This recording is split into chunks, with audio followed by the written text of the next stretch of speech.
Welcome back into the House of L. I'm Derek. I am joined today by my friend Elias, who runs the Ring Foundry. You can find him at Instagram at the Ring Foundry. And I've been following you since last year, sir, around the time Superman came out. Okay. I'm sure, as a lot of people may have found you around that time period, and that's how long we've, or at least I've been following you that long and been enjoying your work. So I'm excited to have you on and talk a little lanterns, talk some rings of power, and talk about you. How are you today? I'm doing great, man. Thank you for having me on. I'm excited. Yeah, I'm for geeking out from that last episode, so I know. And last night, first and foremost, let's just talk about how sure. you're feeling because I know you're a big fan. What have you been enjoying about these first two episodes? I'm just happy. I'm actually quite surprised at how much, especially the last episode, it felt like a comic. Like, it was the first time I think I posted this, it was the first time since really, like, maybe even the animated series that I'm like, I'm watching something that feels like Green Lantern. Like, when I open up the comic and I read it, I'm like, "That's Hal, that's John, all the stuff is there." I was actually quite surprised. I thought that they were gonna go reveal a lot of the just, like, him in the suit and stuff like that, sooner. Are we doing spoilers? Just wanna make sure that We can talk about what happened last night at least. yeah, Yeah, last that's night, fine. that's That's what I'm fine. Yeah, saying, yeah. yeah. So, yeah, I'm just, like, surprised that even the name drops and stuff so early. I'm like, "Oh, this is moving very fast in the best possible way." Like, this is great. It's not afraid of being Green Lantern. Right. And I joke about as an avid Superman fan, I joke about how, we're feast or famine usually when it comes to Batman. He gets all the goodies and we get the scraps, but I to feel be a like it's Green Lantern always fan, yeah, I just feel like it's always feast with Batman, yeah. Yeah. So, To be a Green Lantern fan in this day and age is I mean, obviously there's been um attempts, I guess we'll call I guess it's the kind word. yeah. But look, Um I as much as I want to crap on the 2011 movie, I would if you can find it, get there's a book called Constructing Green Lantern. You just see how much freaking thought went into that film. And if you actually read the script, yeah, yeah, it was a way better ending, So some of it was out of yeah, the director's hands, some of it was just miscasting, some of it was like just yeah. fundamentally not understanding what this is about. So And I mean, it's a miracle when a movie gets made anyway, but when you've yeah, got, that's an true. IP like that, Oh it's my god. I mean, you get what you get, but the amount of love, and lore that has gone into this series, I know, Chris Mundy and Tom King and Lindelof, but obviously having those 3 in the room where it happens, so to speak, is no love lost on this series and these characters, and I think at least on this side of the microphone, we've been giving a lot of praise to, and rightfully so, to Kyle and Yeah. to Aaron. But I want to give it to those guys too, because Oh, while absolutely. they're obviously giving it their all on screen, off screen, these 3 are giving it their all as well each week, and I'm excited for people to see more as the series goes. Tell me first what made you a Green Lantern fan? How far back does that go for you? Yeah, it's funny, it's not like a childhood thing. I discovered Green Lantern in, like well, now it's like, maybe about 15 years, 10, 15 years ago. And so, I've been telling people the story, and I've been trying to think about it, 'cause I'm like, "Man, it feels like it's been forever." But, like, as a kid, I was raised in the Bronx, so comic books were very rare, Mhm. So, finding a DC or if you found it was, like, probably Superman, maybe a Batman comic. I remember my first comic for Green Lantern was it had the Alan Moore story where Abin Sur is coming to Earth, in the ship, and that's all I knew for a bunch of years. And it was I have a buddy that, he was a big DC guy. I was a little bit more Marvel because I had my Marvel character. I was like, Peter Parker is my guy, you know? I also like Miguel O'Hara, so I'm like, I got him. In DC, I never really had that. Nightwing, I kinda liked, but I was never really and, as a kid, you love everyone loves Batman, just the Batmobile by itself and the Batman animated series, but, I had my villain. I freaking loved the Joker, but I didn't really have that hero that I'm like, I can really jive. And for some reason, Hal just visually popped because he has the brown hair. I'm like, "Why does he have brown hair?" He's the only DC hero with brown hair, and then, to make a long story short, uh, I basically was introduced to Rebirth, and when I read Rebirth, there was just a couple of lines in there that, like, hit me as a person, and my life actually, I it kind of shook up my life a little bit. I was playing it safe in my life at that point, and there were certain choices that I was really afraid of making mistakes on, and so when I saw Hal's ability to be so reckless, and it was this one line, and I'm gonna bastardize it here, but, like, Jeff Johns says, he wrote in there for Hal that he's like, "My head is clear, the ring feels good, and there's nothing in my head saying be careful." I was like, "That's so weird, like, why would be careful be a bad thing?" Right? Like, because I'm very much in my temperament kinda like Batman, where it's like, "Be careful, plan, look ahead," "Control," or like Sinestro, But when I saw that, I'm like, "Wait, hold on, being reckless can be good? Jumping in and just going with your gut can be a good thing?" And from then on out, I made some pivots on my life, and it was inspired by Green Lantern. And so then I made like, at that point, that's when I really jumped into directing and filmmaking and eventually, ring making.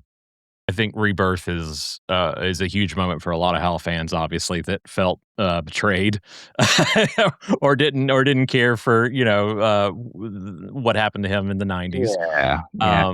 Secret Origin and Rebirth are 2 stories for me that I really enjoy, So yeah. that bring that full circle for him, and, again, I think Kyle Chandler's, performance has just been Yeah. outstanding. I think it's, I think a lot of people were like, "Oh, he's too old," and, he's like, "Well, let's wait and see what the story is before we decide that,and, as an old man now, I don't think he's too old at all, but Yeah, no, that's just as my as as opinion. someone is getting older, I'm like, I have someone to look and I actually saw that on Reddit one day. They were like, the other day, they were like, "Oh, I'm not afraid of getting old anymore." I'm like, "Yeah, this guy's got spunk." And what's so great about it is, yesterday's episode really did a great job by splitting them up because it's like, now we can see Hal without being like a grumpy mentor. Like, oh, it's like, Mhm, oh, that grumpy mentor thing is just because that's how he's treating John.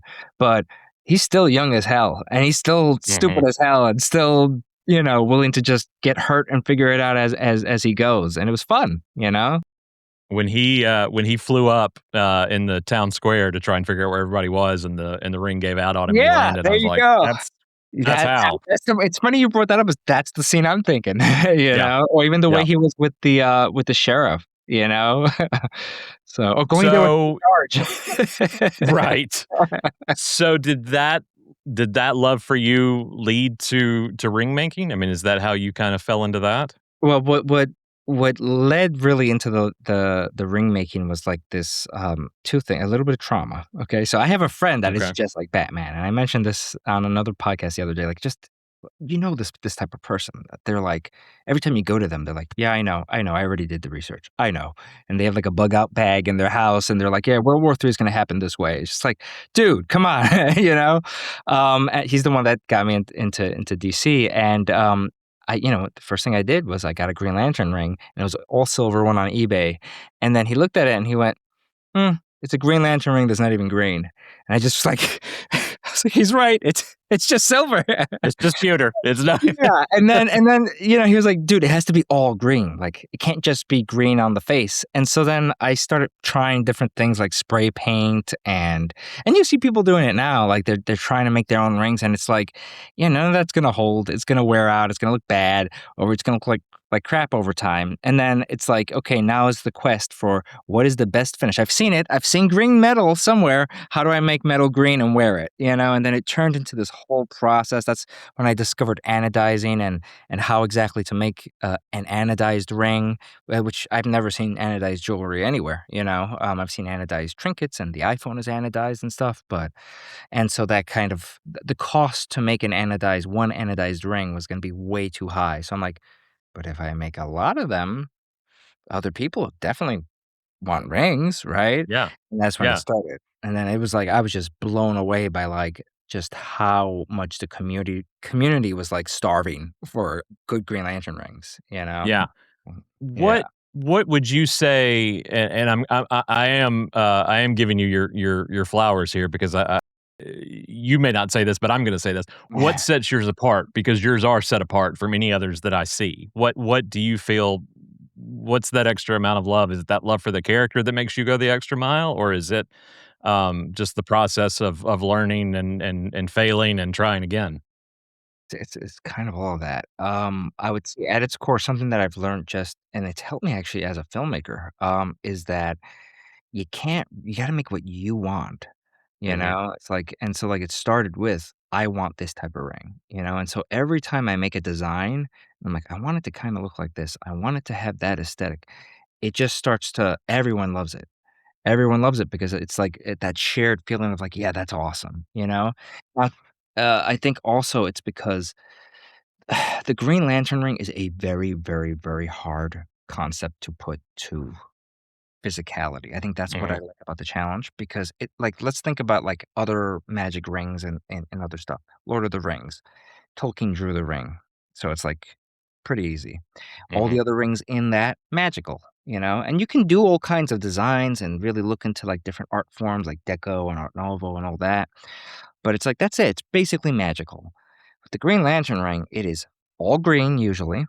It is a sigil, a symbol that you have to put on there. It is alien. It is ancient. It is extraterrestrial. Oh, I said alien. It is sci-fi Yeah. technology. It has to match the battery, which has to match OA, which has to match the suit. It's like this is how I don't know if you saw my video that I did on art figuring out like the aesthetic of Art Deco, right? And it's like that's how I was able to match it. So it's just so loaded, and it's like if you miss one of those, it's not people will feel it. Like even the one for the show, I love it. Um, doesn't feel like tech as much to me. You know what made it feel? That's why I'm so glad that they made the ring talk. You know, and the way that Yeah. the constructs are conjured, it makes it feel more like tech, but it's like it's very hard to put all of that into one ring, and so it's like I'm constantly playing with it and then studying other aesthetics like Dune was a big inspiration for a couple of the rings that I designed because it uses a lot of brutalism, and what comes with that is sort of like a religious ancient vibe, you know? But I never thought to do Art Deco, which is why, I've been kind of obsessed with the ring for this show, because I'm like, "Really, Art Deco? Why would you do that?" You know, because it's so ornamental, and the show itself is not ornamental at all, the show is practical, so it's just interesting to see the choice that they made, and it's like, this has to this can't just be a guess, you know?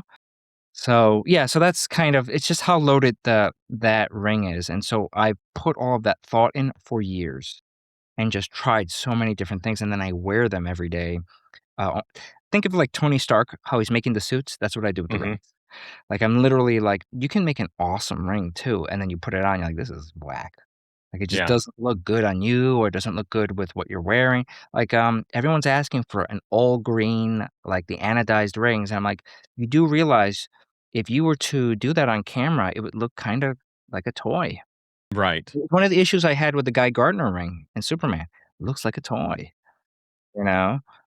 So it's like, how are you gonna and then it's you gotta match the tone of whatever the show or movie is. That's hard, it's not easy. That's actually one of the concerns I had with the first episode was the tone. I was like, "That you're playing with a lot of tones here. Are you gonna be able to put it all together?" You know? Mhm. I understand that. What I'm gonna ask this because, it makes it sound like I'm taking a j I guess I am taking a jab at myself. I usually take jabs at myself. I try to be a perfectionist, but I'm bad at being a perfectionist because it's never whatever I create or do, I feel is never perfect for Mhm. me. Um, do you and if I were in your line of work doing that, I mean, we're both creatives, but I'm a writer and I'm on my 7th draft. Yeah, no. I'm a writer Do too, so you I totally get Yeah, that. yeah. Writing is hard. So when you put on the ring and you finally found, a model that you're happy with, I mean, are you content with what you have versus what you feel like it needed to be? I may be wording that weird, but No, no, no. I mean Yeah, it from a so standpoint of, I mean it from an artistic standpoint, but yeah, is it also just like, I achieved what I set out to do kind of yeah. So, it the short answer is, and, like, are you happy when you wear the ring by the end of it? Most of the time, no. And it's again because I get that. it doesn't check all those boxes. Sometimes it's Right. too fantasy, sometimes it's too comic. In my most recent designs that I did, I've gotten close. Sometimes it'll be a perfect design, then it's just not green enough, So it's that's why it's kinda cool to see what they decide to go with on the show. But in most cases, it's very hard for me to just be like, "This is the one," you know? There are a few designs that I'm like, "This is," and then again, the thing is okay, so it's one thing where it's like whether I like it, right? But sometimes I'll be like, "I really like this," but it doesn't even look good on me, That's another thing, then it has to look good on you, and then it has to be something that you can wear every day too, like, even look at the one from the show, that's not something you're wearing every day, That's gonna be really clunky. So that's why I had to, and what's great is that this to answer your earlier question of like what sets me apart because I wear them every day and because I am constantly testing out my rings, not just the GL rings, but like all the rings that I do, they're designed to be ergonomic because I know exactly the specs that will be best for the average hand. So like for example, people don't like they're like, "Oh, what your rings are they're too tight." It's like, "No, I choose a wider band because if you have too much of a taper, the whole ring will start getting it'll be top heavy, especially because I make my rings solid. I don't make them, hollow. So Was another question I had, but right, as far as yeah. that goes, I mean, it's a solid piece. It's a solid piece. It's usually solid silver, solid brass, solid bronze. I don't like the feeling of a cheap, empty, hollow ring, So and then, you don't want a ring that's gonna be flopping around on your finger. So all of this stuff has had years of like sort of refinement. And I try to hold it to those parameters no matter what the design is, and then that way I can just tell someone, "Yeah, size up a full size from what your normal size is," or, you know, um, "This ring is gonna be comfortable." Like, there was a design I did that someone else had done a similar one, like, "That's not gonna be comfortable." I'm like, "I know it's gonna be comfortable because I've done that exact dimension in other rings." So, yeah. Do you have any kind of background on anything like this? I mean, is this all just trial and error on your part? Mostly, it's been very Hal Jordan. Yeah, I was gonna say, yeah. Jordan. I will say that as a kid, man, listen, like I said, I'm a filmmaker, so the idea of like having a concept and then bringing it into reality is like what I do. It's like what I was put here on earth to do. And even as a kid, man, my poor parents, I was asking them to make props and stuff with me as a kid. Like, I really wanted a Jumanji. You remember the wooden Jumanji? Yeah, And yeah. we only had the cardboard one. I was like, "Can we make a wooden Jumanji?" So I remember, like, being it's, like, 3 o'clock in the morning, my dad's, like, using the sand like, the saw to cut up some wood. It turned out horrible, but it's just like, I was always tinkering with stuff like that. I was really into Final Fantasy VIII. I made a wooden gun blade, so I always wanted to whenever there was, like, an object of power in whatever it was, my lights oh my goodness, I've made so many lightsabers. At one point that, I was waiting for a pre-order and the company was like, "You've called so much, we're canceling your order." 'Cause I was like, "What is so when people say, "When are my rings coming?" and stuff, I get it, like, I totally get it, and Sure. that's the love, that's the thing that I think the community has been so deprived of and that I've been trying to serve the community with, it's just sort of like this excitement for something new with Green Lantern, And then something that Well, yeah, ties kind of an emblem. right, right. I went looking, I was like, "This is the only one I have." And it's an old plastic Oh, yeah, but see, that one you can 2004. actually wear. You can actually wear that one, and it's Well, I could at one time in my life, now it barely goes on oh. my pinky, but, figures are a little too big for it, but I can remember, getting excited about that, Exactly. and that's just a piece of plastic. I mean, Yeah. it's like a secret decoder ring from the '50s or something like that. So, when you craft these, first of all, how long does it take you to make one, start to finish? Depends on the ring. It really does. All of them are Okay, handmade. I your do favorite, of all yours, what your favorite one? right, How what long does that one I would take? say at 'cause I also do the packaging, because I do wax seals and stuff. Wow, wow. Yeah, yeah, I really try to make it feel like, not a mass-produced stuff, like something that's like and so this is why I lean into actually, imperfections, but some people I see they like Yeah, with polished jewelry. I don't like polished jewelry. It's gonna scuff up anyway. Enjoy the right. imperfections because it makes your piece different. you Well, and know? if you've been, protector of sector Well, that whichever too, for yeah. how long, it's gonna be beat Yeah, up a little bit. It's yeah. gonna be a little rugged. Yeah, but even like I'm doing this whole line now of, I don't know if you're familiar with the video game Control, but it's inspired by that brutalist aesthetic, and it's like, I really love the sandblasted look. So it's like being able to see how, like, with the dings and the little dents and the scuffs, and then how the patina kind of gets in all those grooves, I'm like, "That to me is fun." That is when you get the piece, it's completely yours, you know? So, uh, yeah, so how long? It depends, like, as quick as a half an hour to hours, and then it's like there's some pieces, it's like, you make a mistake and it's like, "Oh god, I gotta do that all over again," so, like, with pieces with multiple components, it's like, ugh, yeah. And I imagine doing it, as a solid piece and not hollow makes that even more difficult. Right, and, it's also like, if you have something that has, like, the glow, I like to put glow in resin anyway. Mhm. It's like, if you screw that up, sometimes it gets a bubble, sometimes it gets a hair in it, and you're like, "Oh, it's perfect, but it has a hair in it," and you gotta redo it. For dog lovers. Um, that's the one for them. No, I mean, like, Um, because the face of the ring isn't very big, so you're getting, like, little there's, like, barely a right, hair, right. Walk me back to the creation of the DCU with James Gunn. We hear Superman's coming. We hear Nathan Fillion's gonna be in the film as Guy Gardner, so you know there's gonna be a ring, obviously. And then obviously this show getting announced, a while back. Where was your mindset at in getting excited for new sparkly things to look at, for for Right? for new shiny things? Well, let's just put it this way. As soon as they showed Green Lantern with his I think it was the behind the scenes where he's landing in front of the kaiju and they were like far Mhm. walls, I was zooming in to see the ring. Yeah.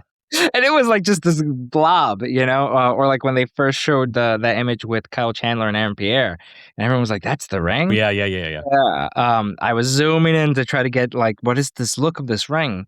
So, again, it's one of those things where, like, I wanted to see the choice because before that, all I had was really as a good guide to what would work, like, what would be I don't know how to say it. It's like, I like to get inside the designers' heads because this is what people don't fully get, I think, is that they're coming from a place of, like, understanding different art styles and then the art style of the show or the movie. And so sometimes the comic style won't match the movie as much, sometimes it works perfectly.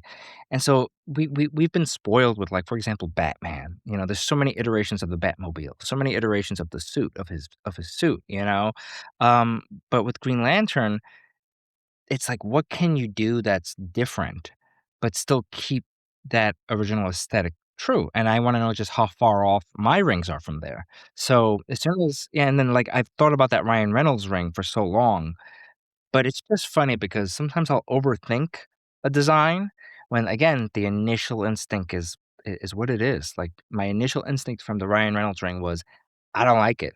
You know? It's grown on me over time, but I have had to figure that out, and so then when I saw it again in the Superman movie, I'm like, "Are you kidding me? Really? You went with the same ring?" It's not the same. They did change some things. Similar Yeah, but it's similar, yeah, aesthetic. it's pretty Yeah, much yeah. the same aesthetic. Have you, I would presume you have, but that may be wrong of me. Have you gotten a hold of the San Diego Comic Con replica yet? Of Guy Gardner's? Yeah, no, the most recent, I for haven't gotten a Lantern. hold of one. Okay. It's like, why would I order one of the DC Direct Yeah, yeah, ones yeah. when I can make it? But I did order it. It's kinda like you gotta have it. Sure. So it hasn't come in yet, Okay. but, when it does, I did buy the keychain for a ridiculous amount of money, but it was worth Well, it. that's another thing I wanted to ask. Do you like the Lantern? Okay, how do I like the lantern? Yeah. It has grown on me. My initial Mhm. reaction was that it looked too much like Alan Scott's, and then, like, I'm looking at, like, the style, and apparently it's more like a marine lantern than a railroad lantern, so I think Mhm. something railroad-like would have been a little bit better. I really love whoever with the designer in, the Beware My Power movie. The battery and ring is just top shelf. They Yeah. nailed it all. Remember all those the boxes that you had to check? They nailed it all. I haven't seen anyone nail it like them in that movie. Story was not great, but anyways, so, with the DC one, with the Lanterns one, um, I think the only change I really would have made other than making it look a little bit more like the railroad lantern is maybe make it if you're not gonna go with the green, which they could have done, but maybe make it a little bit darker.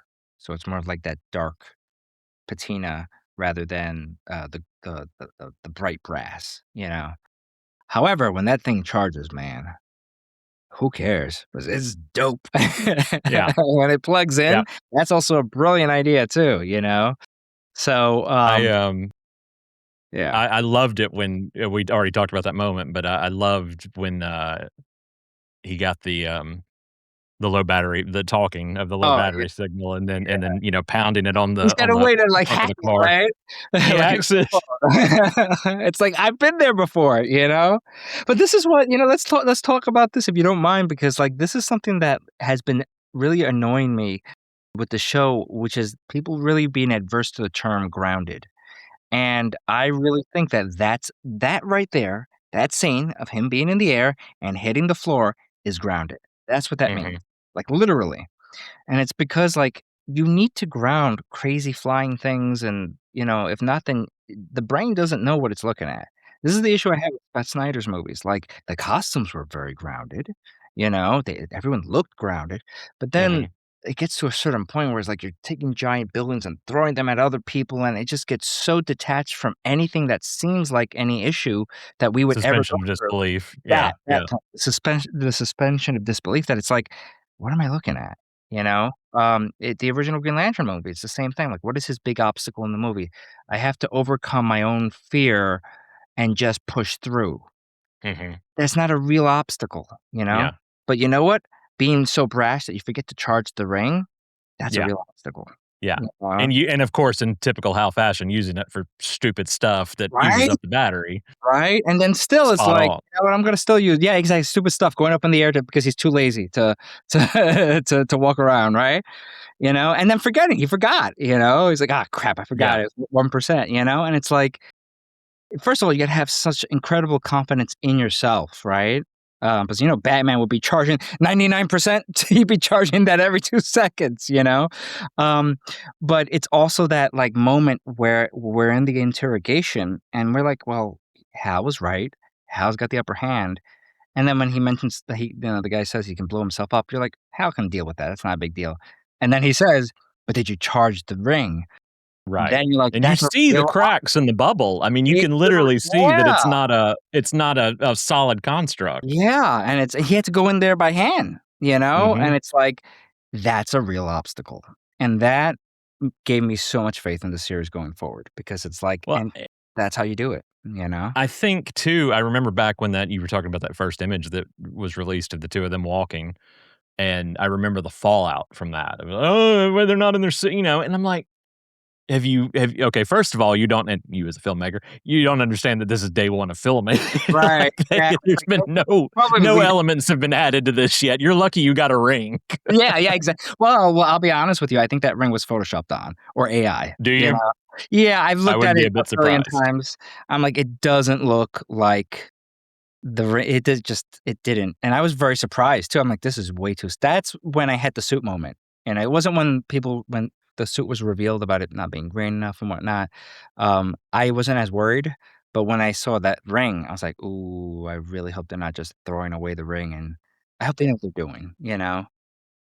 And I just to me, it's always, the patience of the internet. Like, just wait and let it I knew what we were getting, or at least I felt like what we were gonna get from the outset, from the log line, Yeah, and I've felt like I've got exactly what I put into it. yeah, Well, no, I'll take that back. I've gotten more out of it, but I I went agree. in with the expectations that I went in with, Yeah, I and agree. I thought yeah. So I've been pleasantly surprised, week to week, and I think audiences will continue to be as we move forward. This is a labor of love for you, I feel like. I mean, I know it's, it's work, but it's also something you feel strongly about, and I think you can see that in the pieces you produce, or at least the ones I've seen over the past year that I've watched you create. And again, going back to that fail safe of perfection. I mean, when you do complete one to send out to a buyer, or just, to a friend, whoever, but when you've got one ready to go, how does that make you feel as like a proud papa? Like, is that the, okay, this one gets the sign off, this one does not. Like, what's Yeah. the element for you that is the passing test Would I wear it? when you wear it? Would I wear it? That's a great answer. Yeah, yeah, like, if I Yeah. were to open the thing and be like, "I'm not gonna wear that," then it's not up to the standard, and that happens sometimes even at a casting will come in and it's, like, just a little weird, and it's like, "Can I work with Mhm. that?" Not, and if I receive that, would I be annoyed, you know?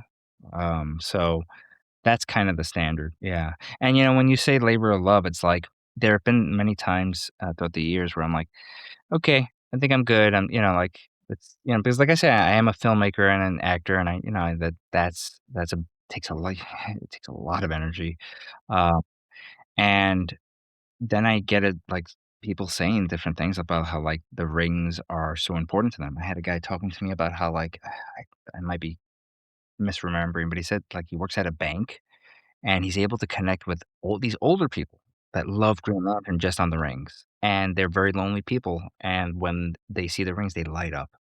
I was talking to Ralph at Lanterns Live the other day, and I just see him, like, light up Mhm. about rings, and I'm like, "That we don't have enough of that when we're adults," you know? That's like a childlike imagination that is what this is about.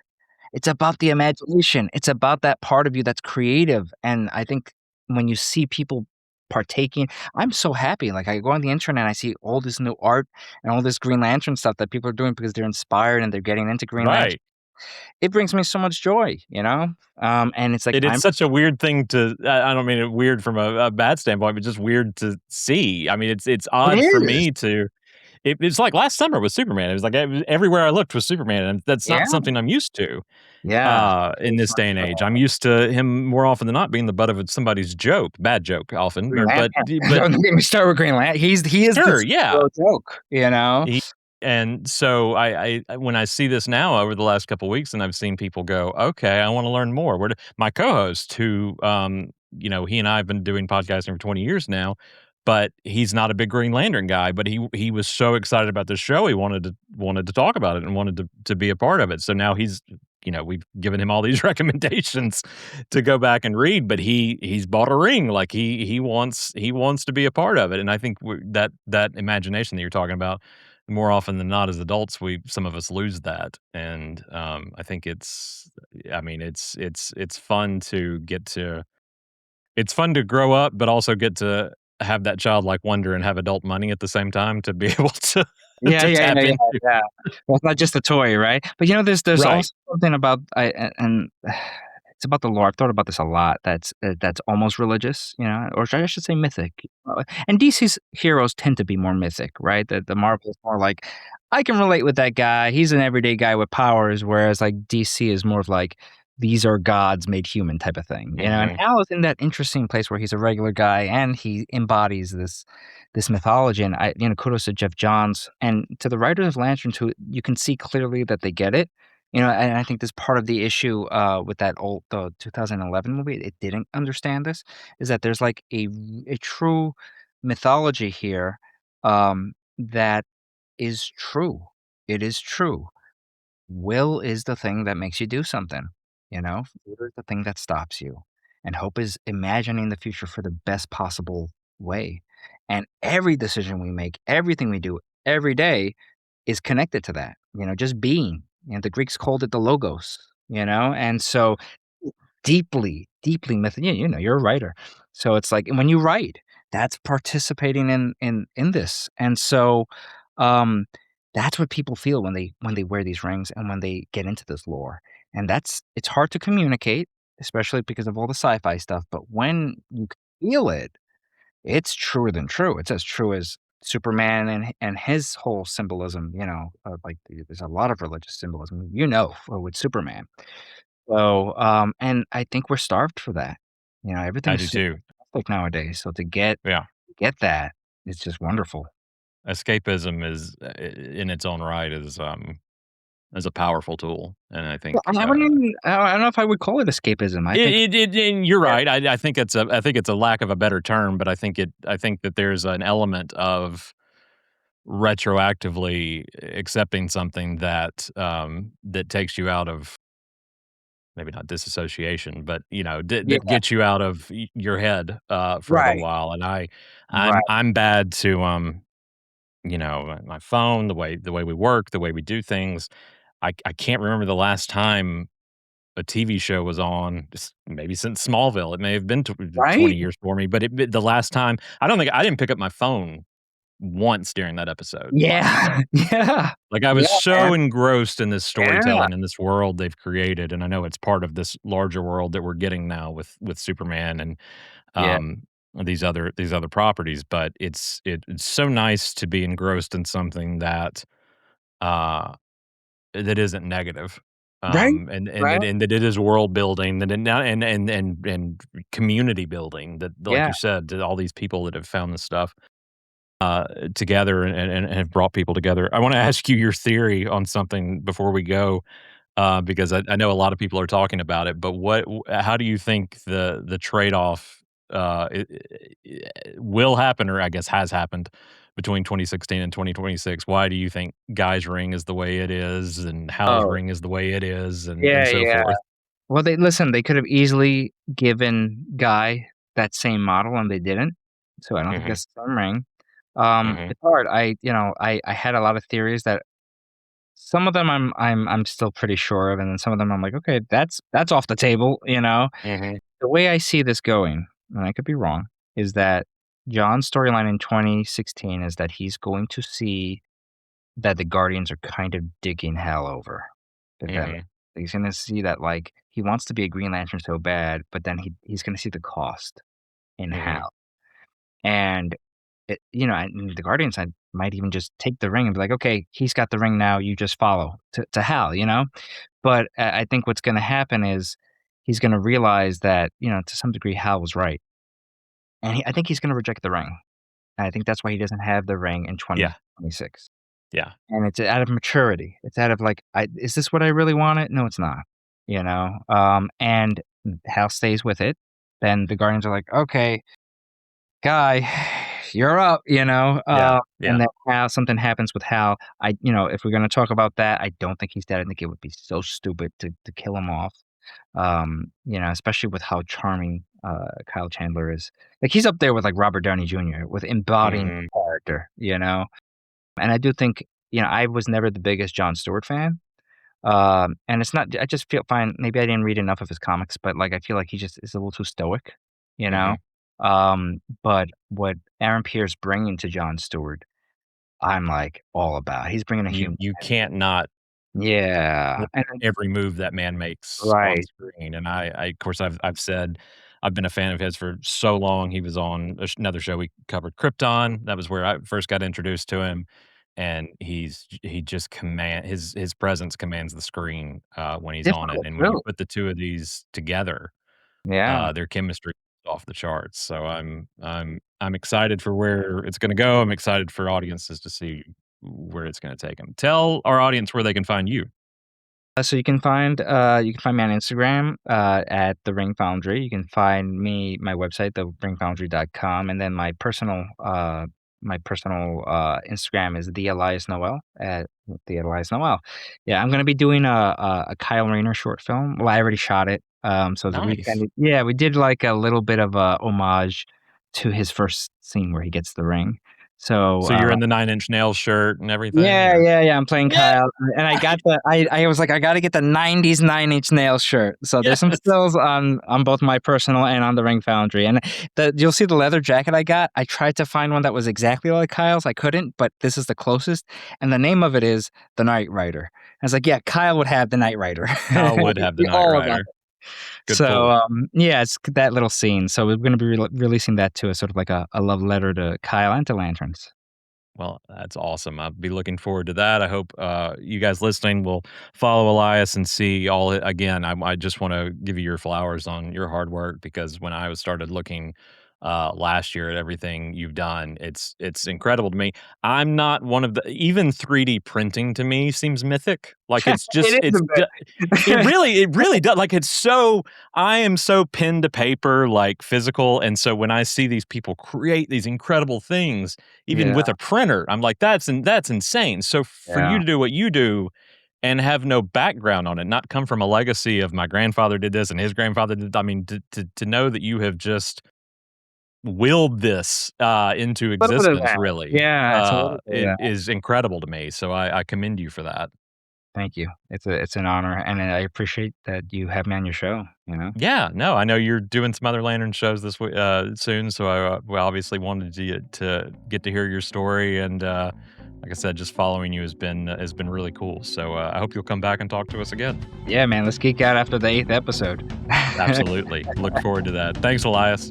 Thanks, man.